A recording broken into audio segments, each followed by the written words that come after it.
We are delighted to welcome back to Bestsellers our very first guest ever when we first launched this off. Since then, he's written a few more books. This is book 38 we are about to discuss. It's the new, primarily Lincoln Lawyer with a bit of Harry Bosch thrown in for good measure. It's Resurrection Walk.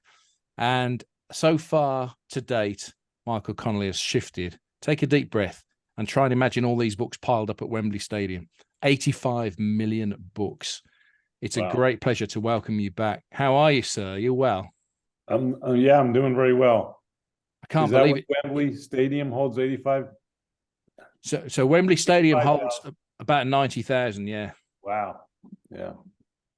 Cool. So, I mean, that's quite a lot of Wembleys you've got there. You could do more nights than Taylor Swift and we still wouldn't have enough space for your books. I don't know. I don't know about that. She's on top of the heap. I can't believe it's nearly a year since I last saw you. That was the event that we did together in London.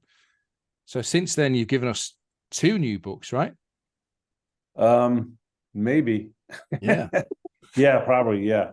I haven't been back to England, but I always like going there. So Resurrection Walk, let's set this up then. It is, I said in the intro, it's primarily a Mickey Haller story, right? But Harry's very much there, right with him, helping him out on this. And I felt when I started this, it almost picked up immediately from the last Bosch book. Is that fair? Yeah, there was definitely a case planted in the last Bosch book that actually in the last book, Desert Star, they tip Mickey Haller to this case, and that's kind of taken care of in the first chapter, and then we go from there. I feel like you're such a skilled series writer at this point, because I admittedly, sadly, had not got around to reading the latest Bosch one yet, but it still works absolutely for me. So how do you still play off that balance between people who may not have read the entire series before they come to each book, and they all kind of still work as standalones? That's presumably an important thing. Yeah, I mean, it's early on. One of my editors, I think it was Jane Wood at Orion, said that the problem with series, I mean, there's a lot of great stuff, like the continuing digging into character is fantastic from the writer's point of view and readers who are carrying along with you. But I remember she said people don't like to jump on a moving train. And that's kind of like what a series is. So it's always front of mind for me to write a story that you could just jump in with. And the second part of that is that, we all get better at what we do the more we do it. So I don't like the idea of saying, hey, if you want to get around to reading Resurrection Walk, go back 32 years and start at the beginning. I wouldn't mind selling 38 books to somebody new, but at the same time, I think I'm more accomplished at what I'm doing. And usually, the current book is what I think I had to write to 37 before to learn how to do 38. I don't know if that makes sense. But. No, it does. Yeah, it totally makes sense. I have wondered that as well about, people like yourself who have written so many books in a series that, you must be such a, in many ways, similar, but also a very different writer from that person who wrote the very first one. Yeah, I mean, like what Phil said, that this is the seeds of this book are planted in the last book, but you don't have to read that last book. It gets covered in the very first chapter. So it to me, it's a standalone, but it is part of the series. So I'm going to read a sentence from page 5 because there's no spoiler in this, but I think this absolutely crystallizes the whole sentiment behind this latest novel, Michael. And it's Mickey Haller in first person. In that moment, I suddenly didn't care about any of that. I felt the hollow I had carried inside for a long time start to close. I had resurrected this man from the dead.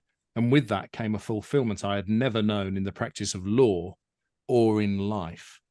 So was that a purposeful decision that for this novel, Mickey, to me, and I'm a huge fan, feels much less of a slick kind of game player, that actually he's discovered his own conscience? Yeah, I think you're right. Now I got to find another section to read, by the way. Oh, no, was that my bit? Sorry, dude. No, it's okay. But yeah, I mean, that is a key point of the book. And, it seems like we're talking about series a lot here. But when you do a series, you got to, you got to pivot. You can't be the same old slick Lincoln lawyer every book. You have to have stories that pivot the character in a new direction. And I think this book does that, and that's going to allow me to sustain the character, that I can come back to him in some new way next time I get the Lincoln Lawyer Jones and I want to write about Mickey Haller. So yeah, this book is about him kind of finding a new path, finding a conscience, finding out what is really important to him at this point. And it feels like you've done that with Harry as well. So Harry's now kind of working alongside Mickey, and he's driving and investigating for him in this book. And again, I'm kind of thinking maybe even like 6 books ago, you'd never have had Harry Bosch working for a defense team, would you?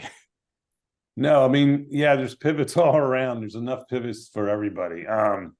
But yeah, I mean, and he's grudging about it now, but you know, what he gets infected by is the idea, if the justice system got this wrong and the wrong person is in a cell in a prison, that means somebody got away with this. And that gets under Harry Bosch's skin. That's a motivating force for him in all his stories. And so it's a way of getting him over that obstacle of working for the quote unquote dark side. And how do you settle on which one to write next? In that you've seen something, you've heard something's come to you that you want to tell that Lincoln Lawyer story, but you've already got 3 other things kind of on the go. How do you order it yourself to keep yourself interested in the game? It's all instinct. You kind of have a feeling of what to do next. So this book came from, excuse me, you know, you said it's classified as a Lincoln Lawyer novel. That's what I told my publishers. I'm writing a Lincoln Lawyer novel. And then Harry kind of pushed his way in, because I kind of, you know, there's more Harry Bosch behind me than in front of me, because he ages in real time and so forth.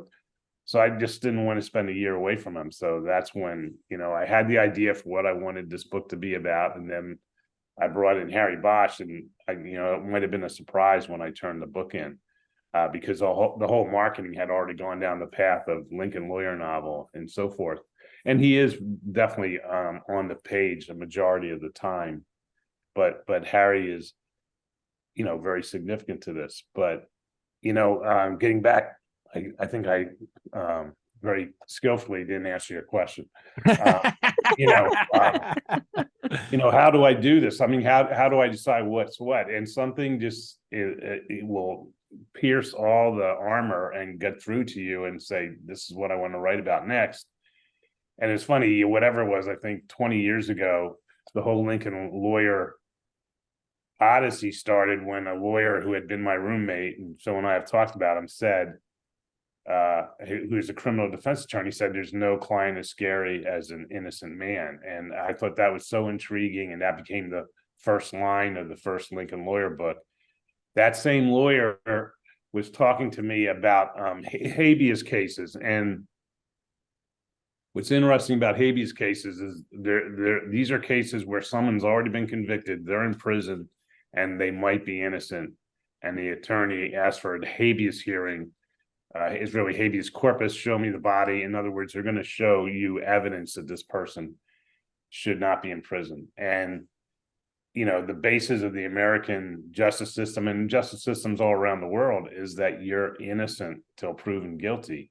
But in a habeas case, that's flipped. And this attorney said, your client is guilty till proven innocent. And I just love that idea that it flips, you know, the basic rule of our justice system upside down. And so that was the starting point for this. And when he said that phrase to me, you're guilty till proven innocent, I said, okay, that's going to be the next Lincoln Lawyer book. And was the case, we'll talk a little bit about that case in a moment, just to set it up without spoiling the new book, Mike, but was it based on an actual case? Because you mentioned the Innocence Project, isn't it, gets mentioned here, and that's a real thing. Yeah, no, the case per se is made up. But the strings around it, the idea that like the sheriff of LA County went to prison for corruption, that all happened. And this idea of gangs within the sheriff's department, within law enforcement, that is a big problem that happens in LA County. That's been happening for a while, and that is written about in the media quite a bit in the last 10, 15 years. And it's a problem that keeps cropping up, and I was very much interested in that. And so I said, I want to come up with a storyline that will take me through that controversy. Is that ever risky? Have you ever faced threats from LAPD? I mean, even now or in your previous life as the LAPD guy at the LA Times? No, I haven't. I mean, I'm under the umbrella of fiction. I think people who are local and read these books probably nod their head and say, "Oh yeah, that's coming from real life here." And that's, I don't write for people that know about this, but it's what keeps me intrigued and plugged in for the 10 or so months it takes me to write a story. So shall we set it up and hear a little bit before because I've got some things to read out as well, and I don't want to blow the next bit that you're planning to read as well. So you want me to read a few paragraphs? Yeah. Okay. I think this is not what Bill just read. Even if it is, your voice is way better.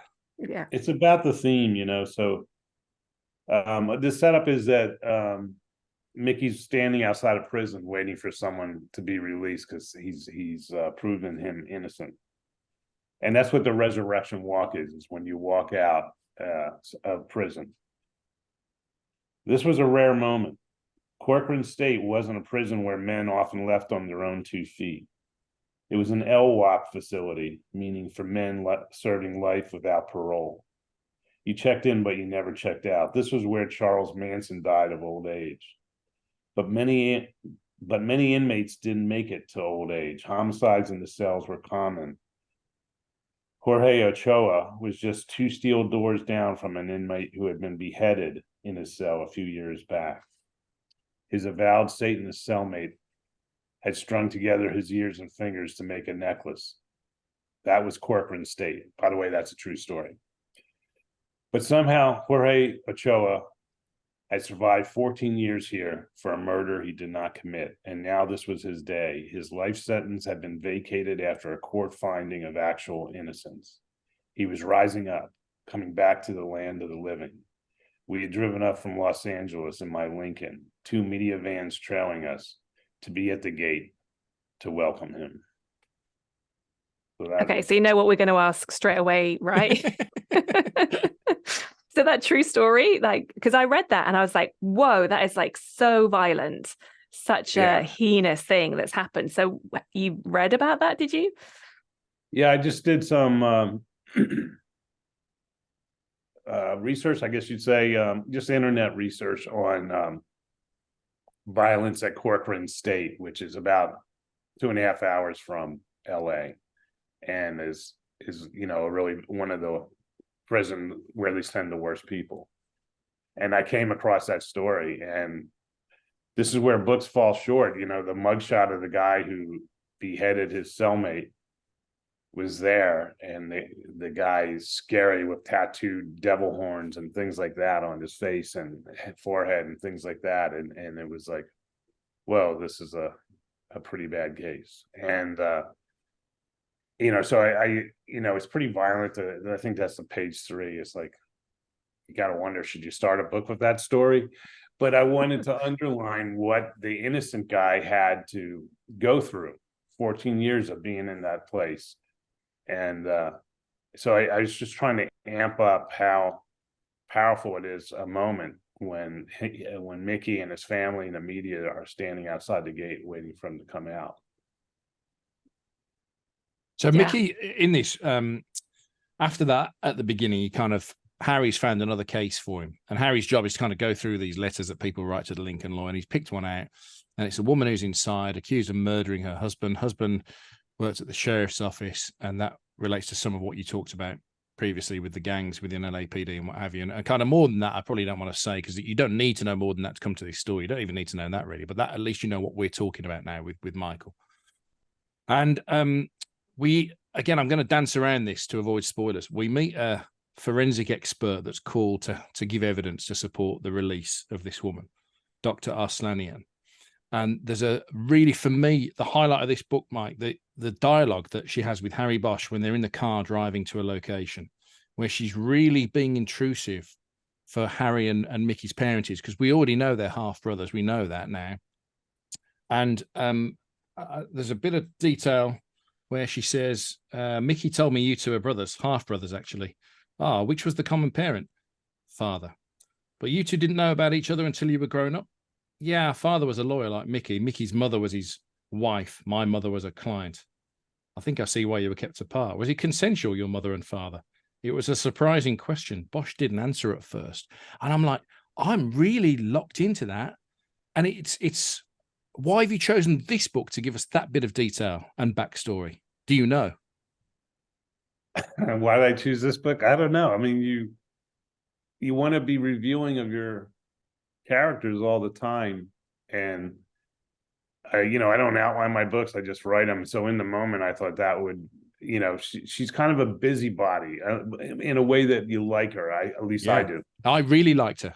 Yeah, me too. Yeah, and she's been in prior books, and she's actually there's the character on the Netflix show on the new season that just came out a couple months ago.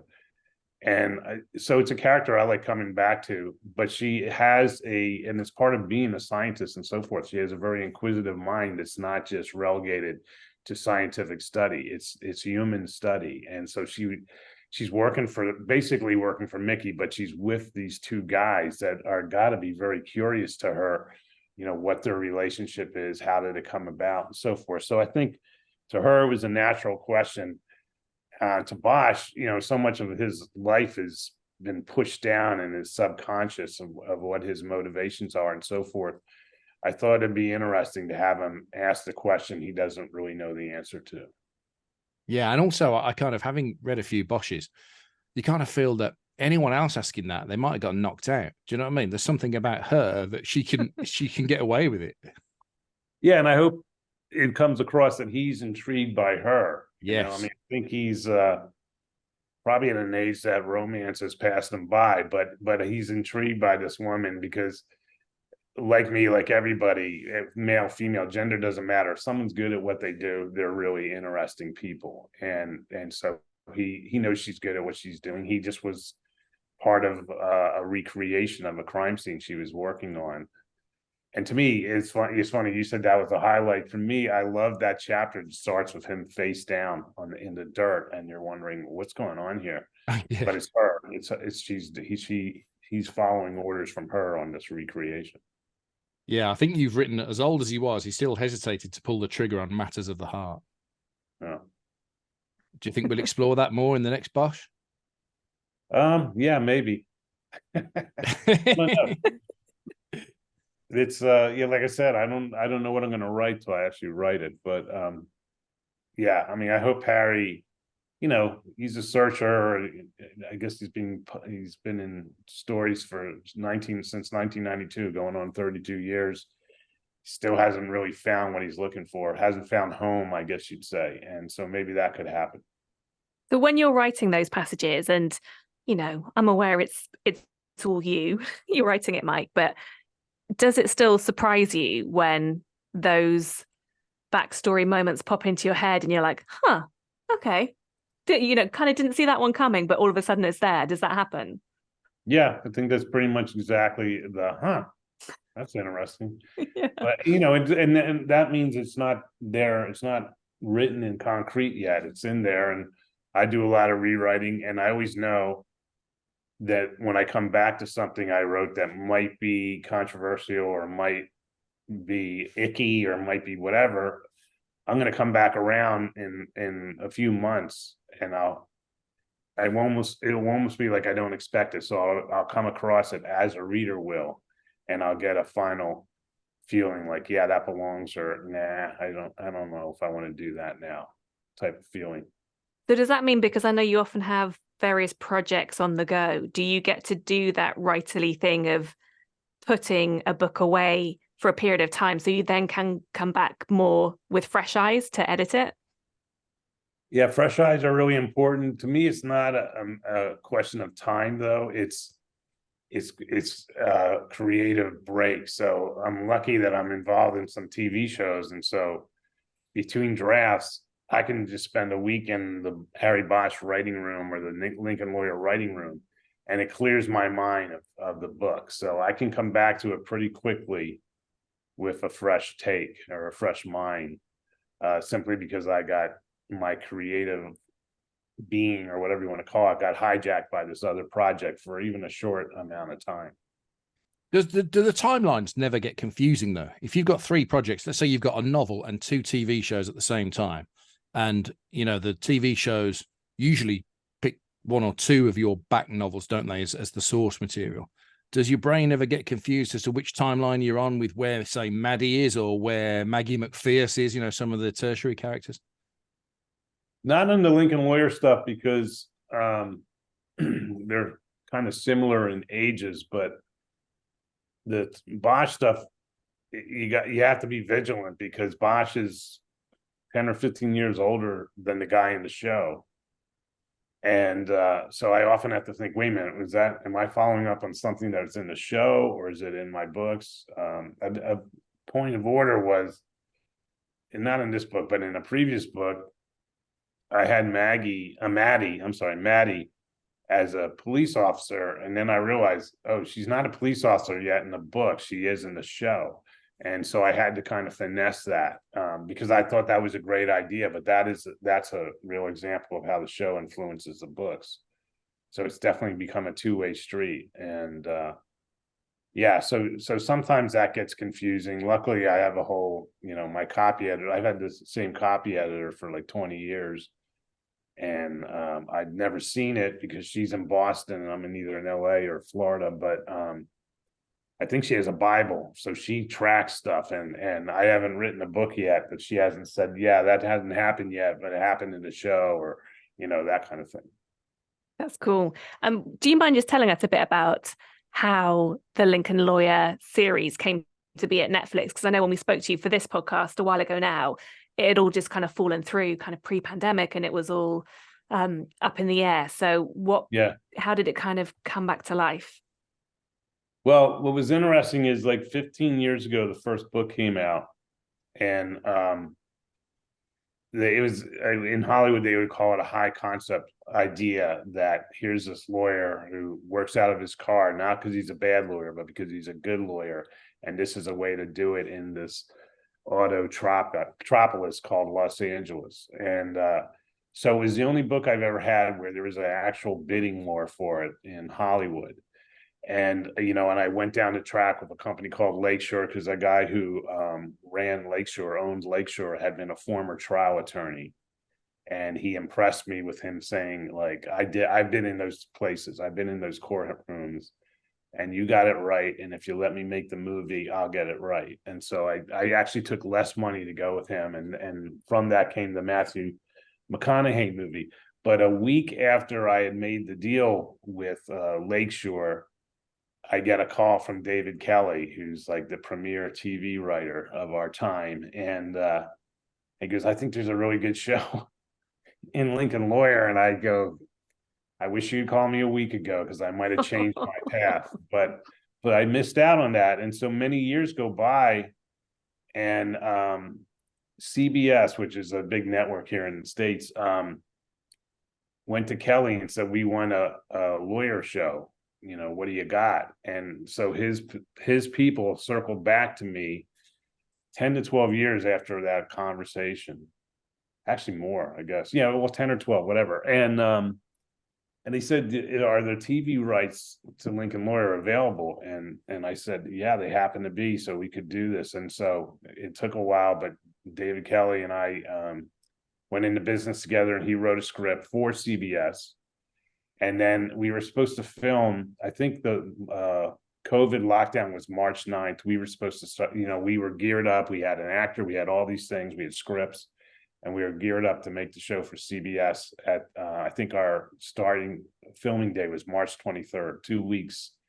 But then when the closure happened, the lockdown happened, a lot of stuff got canceled, and CBS canceled the show. They killed the show before it even started. But, you know, we had it back. We had a David Kelly script for the first episode. And so some other places came calling and we made the deal with Netflix. And what was interesting about the switch to Netflix is the people there were pretty well versed in the books. And they said, in the books, you don't really lean into it, but he's Mexican American. And, you know, everyone thinks of Matthew McConaughey, but I think we got to change this up. So we're not like the poor man's Matthew McConaughey. We want to be loyal to the book. We want to find a Mexican American actor who can carry the show. And I thought that was just a brilliant move. And we have Manuel, you know, we have, I think he's fantastic. And, you know, so here we are with that show, 2 seasons of it, and we're writing a 3rd now. That's good. So we should probably just get the update on the telly from you. So there's a 3rd season that you're writing of Lincoln Lawyer, and Bosch Legacy. Where's that at? There's a 3rd season of that. Everything was delayed. We had this big strike out here that lasted 5 months, and it's still not solved, is it? As we speak, haven't they? Not the writers' strike is solved, but the actors' strike isn't. Yeah, the actors are still out, and there's indications that might be coming to an end, which is good. And so yeah, we have writing rooms on both those shows. Season 3 is going, and as soon as the actor strike's over, we'll schedule. Like, for example, we have a holiday out here called Thanksgiving, which is in 2 weeks, I think. If the actors strike can be finished before Thanksgiving, we'll start filming these shows in January, and we won't miss a beat in terms of them coming out on their normal cycles towards the end of this year. Amazing. That's cool. Yeah. That has got the Matthew McConaughey Lincoln Lawyer film, by the way, is my mum's favorite film. So she's watched it many, many, many times. It's kind of like her happy place to go to.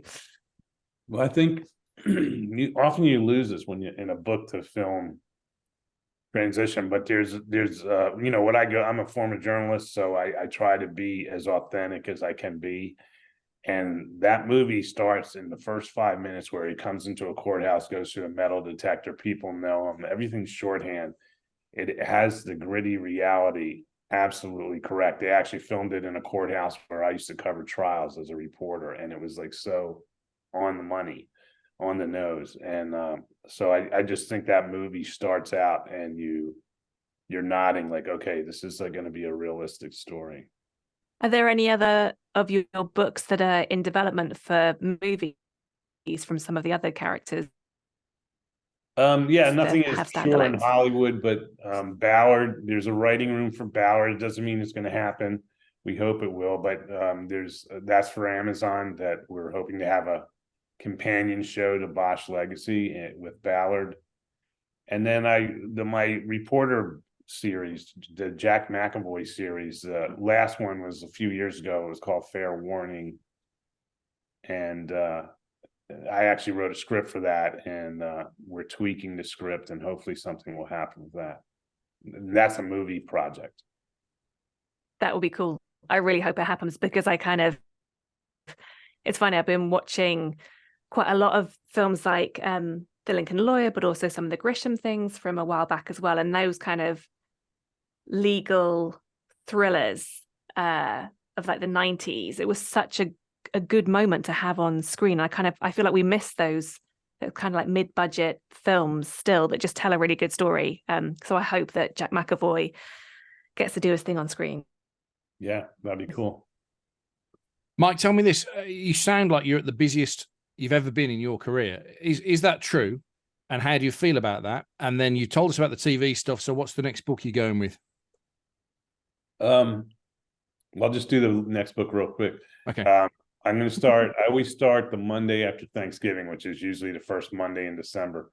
So I'm going to start writing a Ballard book, and I have the idea somewhat based on a true crime that I wrote about many years ago. When I was a reporter, and it was about a serial rapist, but he didn't get caught till like a couple of years ago. And the way he got caught, which I'm not going to give away here, was really interesting. So I think that's what I'm going to pursue on the next book. It appears that I'm busier than I really am, because there's like 2 TV shows. I'm executive producer but I'm kind of like an elder statesman or the mayor of a small town or something. And so I kind of dip in and dip out when I want to. And, I'm always holding out that, I'm a book writer first and foremost, and I have to protect that in my cycle of how I write and so forth. And, so maybe I'm as busy as I've ever been in my life, but at the same time, I'm here at home, and when we're done talking, I'll go back to writing. As I said before, I'm tweaking a fair warning script, but water seeks its own level. I'm busy, but not that I can't handle it. I'm a pretty happy place. But is it tricky being the mayor when actually what you really are is the parent of all these amazing characters? I mean, is it like you're letting a load of strangers look after your kids too long? Yeah, I mean, but you if you're a good mayor, you surround yourself with people you trust, and they can take over the task. And it's funny, no one wants to displease the mayor. It's very political. So, so when I show up, there's a lot of deference and so forth. It's totally undeserved, but no one wants me to go like that. Oh man, Harry Bosch would never say that, which probably in 10 years of making this show, I've said it 3 times at the most, because I'm lucky. I surrounded myself with people who revere the books, respect the books, and want to capture the characters and essence of the books. And, as opposed to, and this happens a lot in Hollywood, I've just been lucky that I've avoided it. There's people who say, oh, I can tell this story better, and they want to go off what they've been given. They don't want to go off the written page and go their own way. And I just have not had to deal with people like that on these shows. Just on journalism briefly, because I really enjoyed Fair Warning, and I like that you bring in a reporter. Like the usefulness of good reporters is a thread that runs through your books. And Phil and I are both journalists, and the kind of the decimation and desecration, if you like, of journalism generally fills me with terror. So has that kind of fueled why you want to go back to Fair Warning and Jack McAvoy and get that on screen? Yeah, definitely. The system or the industry is collapsing day by day, and the more we get away from good solid reporting, the more it's a field day for corruption. The fewer watchdogs you have, the more people are going to get away with stuff. So, that's what we're losing. And, what can I do about it? I'm a fiction writer. Well, I can write about the value of relentless, journalism, whether you're writing about a homicide cop, a defense lawyer, or a news reporter, these stories have something in common, and it's about someone being relentless in trying to uncover a hidden truth. And that's a real hook for readers, but it's also, it says something about society. And, I just keep my head down, write about this guy, Jack McAvoy, who's, a cynic. He's pretty cynical, as most reporters are, but he's also a hopeful guy, and he's hoping for the best in an industry that is crumbling, no doubt about it. And, where do we go when it's gone? I don't know. It's not going to be a pretty picture at all. Let me take you back to, because we're talking to you in LA right now. Again, I'm not going to give any context to a bit of speech from the book, from the new book, Mike. Not so much. It's LA, there's probably a history of violence wherever you go. That's sad. That's LA. Now, obviously, you've been there and you've lived there and you've covered it. And I want to put to you that, as one of your readers, LA feels to you like you can criticize it because you love it. But if I said to you, oh, I hate LA, blah, blah, that you might defend it. Do you know what I mean by that? It's almost like family. It's almost like a key character in all of your books, whether it's a Bosch or a Lincoln lawyer. How has your relationship changed with Los Angeles over the last 30 years?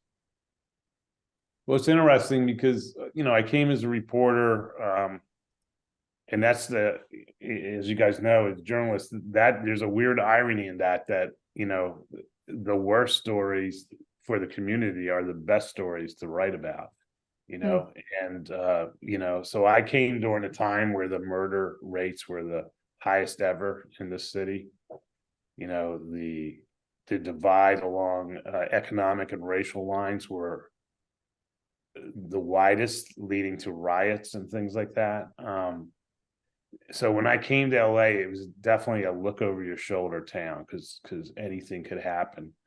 And then things kind of geared towards getting better and better and better. And now it's swinging back the other way. It's becoming a look over your shoulder town. I know I do that. And maybe it's because I have more to lose now. I don't really know. But I look in the mirror to see if I'm being followed, because there's a lot of what they call follow home robberies here. And I'm not driving a real flashy car or anything. But at the same time, it becomes a habit. So the haves and have-nots, there was a big gulf between them, a widening gulf between them, and on all kinds of levels, like I'm saying, racial, economic, social. And then it got closer. It started getting closer and closer, and now it's spreading apart again. And I don't know what's the cause of that. I'm not a sociologist or an anthropologist or anything like that. I just know you feel it, and you try to get it in the books. But I remember I wrote in my second book a couple page kind of treatise on LA, and it was very much set in that book came out in 93, a year after the riots. And so it was a picture of LA that was not good, but it was somewhat romantic because it was through the eyes of Harry Bosch. And then I didn't think that description of LA was that accurate in the years following, but now it's getting accurate again. It's interesting because I think it's been a while since I've been in Los Angeles, but living in London, where you walk a lot, you kind of do get a sense. So if you veer off a street you don't know, you're like, yeah, I'm not going to walk down that street. I'm going to walk down something else. But obviously in Los Angeles, everyone's in their car. So I guess it's the same sense you get if you turn off a street and you're like, yeah, I shouldn't be on that street. I'm going to double back. Yeah. I mean, it's randomness. When crime is very random, it's scary. And there's a randomness in LA that's happening now. Just to talk about a couple of nicer things in Los Angeles that came up in this book, Resurrection Walk, that made me very hungry, Mike, while I was reading it. There are some delicious lunchtime eateries that are mentioned, but also you mentioned quite a lot Musso and Frank's Grill, which I've been to once a long, long time ago. But you also mention the private wine room in that restaurant. Is that something you frequented? I've looked it up online. It looks amazing. Yeah. I've had a meeting of writers in there. The dream. Musso and Frank's is over 100 years old. In London, that's like, oh, this is a new restaurant. But in LA, it's a lot. In LA, there's very few places that can say they're a century old. I mean, very few. And they actually own the whole block. The restaurant's in the center of this block, and there's other businesses. But during COVID, a lot of businesses closed, went out of business. And so they pushed into an empty store that was next door because they owned the structure. And so they kind of built these private rooms that they didn't have for the first 100 years. And they're very nice. And one is the exact same size as a writing room, a TV writing room, which is usually a oval table with 8 to 10 chairs around it. So the people in Musso and Frank's have been so good to us. We film in there all the time, and they never charge us. They know that when this is on a TV show, people are intrigued by it. But still, in LA, where most places, when you go in and say, we'd love to film in your place, that they'd say, well, that's $15,000 a day or something like that. And to have kind of the lone business go out and say, like, this is like a, you scratch my back, I'll scratch yours, because we'll be on display in your show, and it's like a commercial for our business. So yeah, you're welcome here. They're closed on Mondays, and it says as long as you film on Mondays, we're cool. So they must have been Michael Connelly fans then, surely, to waive the fee. They must have known of your books. Yeah, they do. I know there's a third generation owner. The same family's owned it for 100 years and 103 years now, I think. Yeah, 1919, I think, is when it opened. 104 years. And Mark is very good to us, and whenever I go in there just personally to eat and so forth, they take great care of me, and it's a fun place to be. Natalie only brought it so up much because Hollywood. she's planning a trip to LA soon, and I think she thinks if she mentions it in the podcast, she'll get similar treatment, Michael. You know? I'm not planning to go to LA, but I obviously have looked up the menu and everything, because it's been a while since I've been there, because I always love like the Hollywood history of that place. And, you know, it's kind of, it feels like it's, as you say, in quite a new town. It feels like it's really dripping with spirits of the past, which is kind of cool for LA. Yeah, they put out a 100-year like coffee table book that's very cool for the history of who's been in there, who is regulars, you know, Raymond Chandler, Johnny Depp, all these amazing stories. The Rolling Stones go in there all the time. The Rolling Stones used to take one of the longtime waiters on their tour sometimes. Yeah, because he's just a funny joke teller. I mean, he passed recently, but he was there for many decades, and his son's there now. But Wow. yeah, it's just a place that is very unique to LA, and makes you love LA just because of this one restaurant.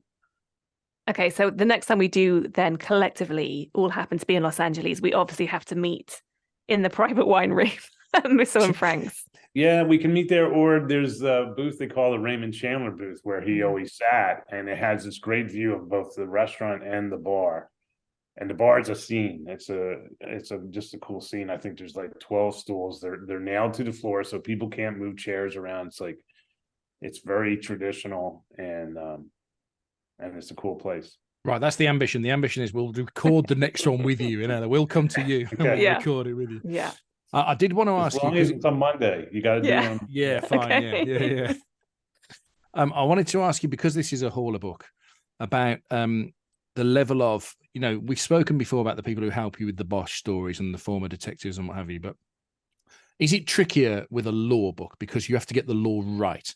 With a cop story, one cop might do it a different way to another cop, and there's a bit of room, a wriggle room, I would imagine, for you. But with this, with things that have to be in discovery, things that have to be presented in a certain way, the court, then the judge in this has to respond in certain ways that are legal, down the line, black and white, right or wrong law issues. Yeah, you're exactly right. The Lincoln Lawyer books take more time. Now there is a subjective level to legal work, but the laws are set, procedures are set. But I probably haven't written a Lincoln Lawyer book yet that I don't get some feedback online from lawyers saying that wouldn't work, or I'd never do it that way. I'd instead do this. So there are ways of being unique as an attorney in the system, and I try to get some of that, with Mickey Haller. But these books are so well or so researched that even when I get that email and someone says that wouldn't work, I usually can respond and say, actually, it did work, and here's where I got it. And I don't make up a lot of the stuff.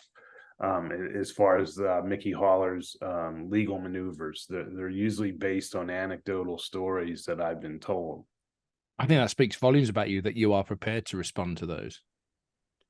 Yeah, I mean, people tell me don't respond, but it gets to me when they say, that never happened. Like, I can tell you're not a lawyer, and it's like, hey, you're right, I'm not a lawyer, but I have these 3 lawyers, and this was what case they did, and here's a citing of it, and here's a newspaper story, a link to a newspaper story. It actually happened, and it did work, that kind of thing. I also wonder about some of the characters that you discover more about in each of the books. So, I mean, there were so many in this. Like, I really enjoyed Judge Quaylo. She really stood out for me. And her assistant as well. And I don't know how many of those have woven their way through earlier books, or if there are new characters you're discovering that you want to now spend a bit more time with. Yeah, no, I try to make a lot of the ancillary characters new. It keeps me interested in these things. The thing about, I love doing these Holler books. I think I'm more closely in my own world of thinking in terms of being a lawyer as opposed to being a cop or a detective. I mean, I never really considered going down that path, but I did consider going down the path of being a criminal defense attorney. But there's a trap to these books, and maybe this is why John Grisham doesn't do a lot of series. I know his latest book is a sequel to The Firm, but for the most part, his books are standalone, because I'm in a trap now where all of Mickey Haller's cases end up in a box. He has to be on a stage in a courtroom, and then things are similar. He's guilty or not guilty, you know. So you got to find ways of making the stories different.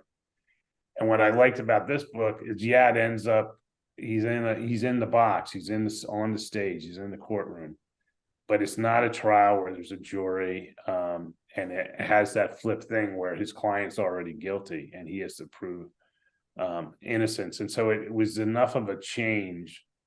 It's also in federal court as opposed to state court, so there's enough of a change there to keep me interested. And Phil and I have talked about this. What's happening to me in the writing process, I'm pretty sure it happens in the reading process. So if I am enamored with this new way of getting into that box and changing that box a little bit, if I have momentum when I'm writing, I think there's gonna be momentum and a feeling of change in with the readers. And just to kind of circle back then, because what Phil was saying at the start about how Mickey feels a little changed in this book as well. Like, I really liked, there was a sequence, again, I want to give the context around it for any spoilers, but you write with Mickey in the first person. I disconnected and tried to compose myself, channeling the ghost of Legal Seagull. Breathe it in. This is your moment. This is your stage. Want it, own it, take it. I got up off the bench and re-entered the courtroom. And I kind of really liked was doing those like positive affirmations. And that was a side I don't think I've seen that much before of the Lincoln lawyer, because he seems to have so much swagger about him, that his vulnerability, that he really has to put himself through it. Yeah, I mean, that just comes from one of the attorneys that I deal with. You know, it's funny. It's like, I do research with them, but a lot of it has nothing to do with the law. It's more about, how do you do this? You know, how do you get up ready to fight every day? And so that was something the lawyer told me, like kind of this mantra that they go through to kind of put on their armor and go into the box, the cage fight. Yeah, I mean, you know, I think what's really good for me, or easy for me, is that I've already told you guys this is a pivot book, but then your follow-up question should be a pivot to what? And I don't know that answer. So all I have to do is say, things are changing in this book. They're changing. And by the end of the book, you know, if we see Mickey Haller again, it's going to be under different circumstances. And maybe there'll no longer be a box. I don't really know yet. But this is the kind of book, this is the easy one. The next one's going to be harder, because I do have to kind of reset everything with him. But equally, I didn't ask you what follows the pivot, because I think there's too many options for you. There's loads of options, I mean, especially with the two of them together. And that excites me as a reader enormously. I mean, and I've said this to you before, but the thing that I love most about your work is that you've created this universe. I feel I'm in it. I don't feel I'm reading a book. I feel like I'm catching up with somebody I haven't spoke to for ages. And that's what an amazing trick to pull off. Well, I mean, that is a fantastic compliment. That, you know, it's obviously what I'm going for. I mean, I'm a writer because I'm a reader, and the immersion of some books, not all books, but if you can get immersed into a world, it's pretty amazing as a reader. So if your mastery of pacing as well. Yeah, the way you can pace your books, too, is it's just so skilled. Like, and I know that it's not easy, but it's such a ride to read it. That's what I love about reading your stories as well, is that thing where you're like, yeah, I'm tired, I'll read another chapter, and then I'm like, but I'm on this train, I have to keep going now because it's so exciting. Well, I remember Elmer Leonard had famously said, I don't write the parts people don't want to read. And he's talking about momentum there, and just giving people just enough to know what's going on, to be immersed into the world, but to keep moving, always keep moving. Right, let's get some recommendations from you. Stuff that you've read, can be anything, fiction, non-fiction, other things that you've enjoyed this year. The one I liked was called An Honest Man by Michael Correa. That's the last book I read, actually. Set up in Maine. Not that well known of a writer. I read this nonfiction book. This is a whole story. It's called Mystery and Mysteries: The Death and Life of Edgar Allan Poe by Mark Dawidziak.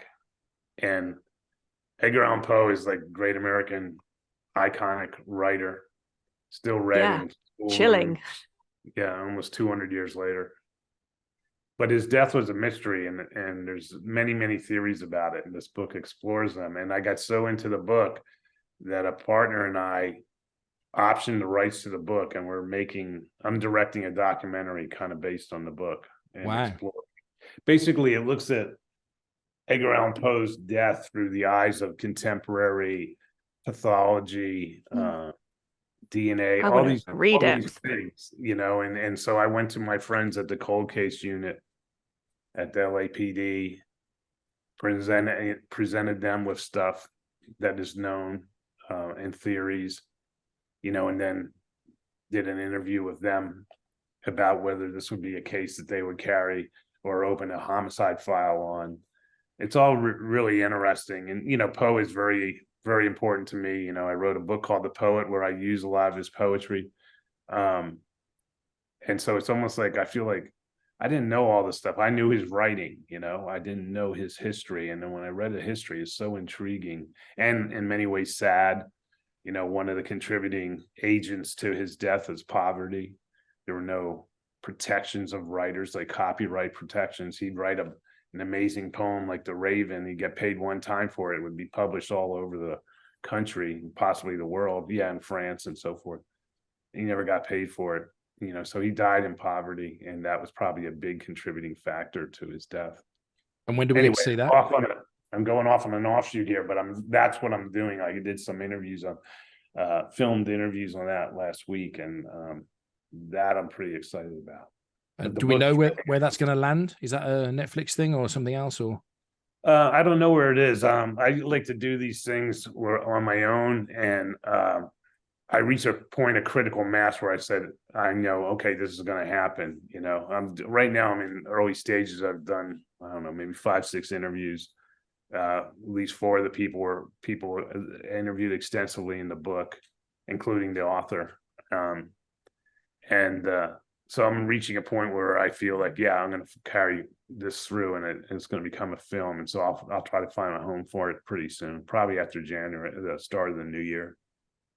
So that book again, that book is called Once a Journalist, Always a Journalist. Yeah, it is exercising that muscle again, which I was doing with podcasts and so forth. And I've kind of slowed down a little bit on the podcast and got diverted into this film. The book is called A Mystery of Mysteries: The Death and Life of Edgar Allan Poe by Mark Dawidziak. And A Mystery of Mysteries is a line from one of his poems. And can we also get, just because we are privileged to be able to chat to you, a jazz recommendation? Because I love that there are so many playlists that fans have set up on various streaming sites, and I've been going through a massive Oscar Peterson trio phase. So what jazz can you gift us? Well, they put out I think I guess it was undiscovered, but a John Coltrane album a couple of years ago called Blue World. And I keep playing that over and over again. I really love it. But I also met this veteran LA, in fact, I was on his podcast, a veteran LA saxophone player named Tom Scott, and he had a band called the LA Express. And so I'm getting his stuff again. I listened to him way back when I was in college. And he was a guy who played saxophone like on the Steely Dan records, almost all these like pretty well-known recordings that had obviously had saxophone on it. There's a good chance if it was recorded in LA, he was a studio musician, and still is today. So anyway, he's my new old discovery that I'm going back in and listening to all of Tom Scott's stuff. Tell Michael, if you don't want this public, we can cut this last bit out, but just tell Michael who your godfather is. My godfather, Matt Monro. Matt Monro. So he sang From Russia with Love, that theme. I don't know how big he was in the States. Like he was big, I think, in the UK, but on days like these, at the beginning of the Italian Job where the car goes into the tunnel and blows up, that's his voice. I know it's not quite jazz, but it's quite cool, isn't it? Yeah. Wow. Listen, it's very good of you to give us an hour when you've got so many plates spinning. But you know what? The best thing to tell people is that you look really happy at the moment. You look like a man who's in charge of his domain. In charge of his domain. I hope so. Yeah. Yeah. No, I mean, I'm always happy when this is the pub day. I'm not sure what's the pub day for Resurrection Walk in UK. Is it out yet? I think it's out today. I'll just check. Let me just check. It's as we record, it's out. By the time you're listening to this, it'll be a couple of weeks ago, I think. But I'll check it and make sure it's the same. But I thought it was a global date. Well, today's that date, but sometimes the book's out earlier and later in different places. I think it's already been out in Australia, for example. Right. But yeah, I mean, because now I don't put out a book till I'm happy with it. So it becomes a happy day when I know people can now start reading it.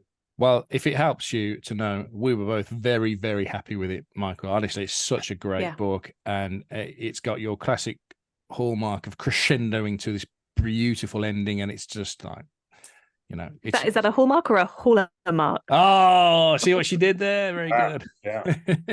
So quick. Well, thank you. Congratulations. Congratulations. Thank you. And thank you. Thanks for talking to us, and keep that bar sky high. We look forward to the next adventure. All right. Thanks a lot. Thanks for the conversation.